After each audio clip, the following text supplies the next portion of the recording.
it's been a pretty successful 2 years as far as the Biden administration. That doesn't count, John. It doesn't count the COVID strategy that they've successfully touted. It doesn't count the Ukraine and Russia situation that Biden has handled masterfully. It doesn't even count pulling out of Afghanistan, although it was messy. Biden was the one who did that, right? So it doesn't count a lot of that stuff as well. It doesn't count the fact that supply chain crisis that Trump started, Biden fixed, right? Baby formula. Gas is starting to come down. Now that's not a problem anymore. Heading into November, think about it, John. Think about this. Gas prices are down. They're going to continue to climb down right before the election. January 6th committee has hearings in September. Economy's in a good place. All these bills, you're all leading into November in a very, very good place.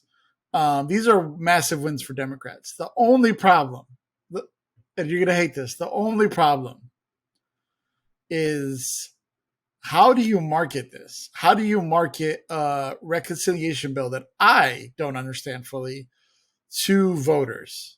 Do you come out and you just name individual parts of it and say, we lowered the price of insulin to this? Or do you say, we're fighting climate change, Republicans don't believe in it? You have to go to each district, each congressperson to figure out what's going to stick in that district.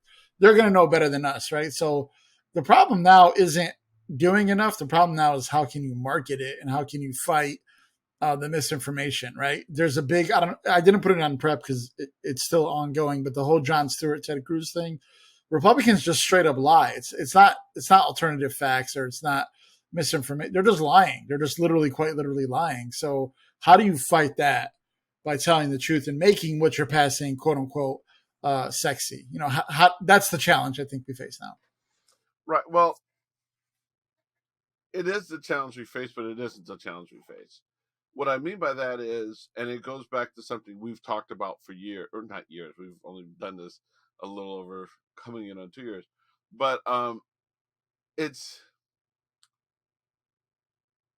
will tell you, and this is the problem between Republicans and Democrats, if we go out with a half-assed message, ride that half-assed message. And what do I mean by that? If we go out with a half-assed message, Democrats would be too busy telling each other it's a half-assed message. Republicans put out half-assed messages all the time. But when they put out half-assed messages, do they debate how bad that half-assed message is? Or what do? They say, this is the message we're going with. I'm not sure if it's good or not, but they've said it. I'm going to ride with it. So we have two things. You're right. We have a messaging challenge, but we also have a responsibility in message discipline. And if they come up with a stupid slogan that sells something that's substantive, ride that stupid slogan. Work that stupid slogan. Don't sit there and, because you and I both know, would you agree that a lot of Republican messaging that everyone thinks is so effective isn't that effective? It's that everybody's using it. Am I right or wrong in that analysis? Well, it's effective because everyone's using it. Right. Whereas, and you've heard my filet mignon crap scenario, right? If I've already said it on the pod, I don't want to say it again. But if I use that scenario where you can give Republicans crap, I don't recall that. No. Okay, so let me give it to you. If you walked in right now with a plate of crap to the Republican base, you'd like, ladies and gentlemen, here's crap. Every Republican in the room would be like, this is the best crap I've ever had. Now we're in the Democratic meeting. And we've got the best chefs in the world wheeling in carts of filet mignon. And half the room full of Democrats stands up and says, damn it, I'm vegan. And so even though we have the best filet mignon in the world, the Democrats are pissed. Half the Democrats are pissed because it's not vegan, because they're vegan.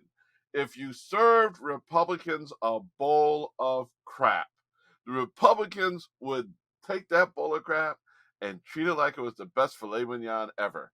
That's how Democratic and Republican messaging, those are the challenges that we have. And I don't think we acknowledge that enough. So you're right. We have a lot to run on in November.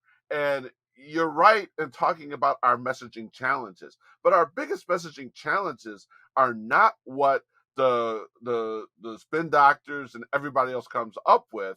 Our biggest messaging challenges are getting everybody to sing from the same hymnal.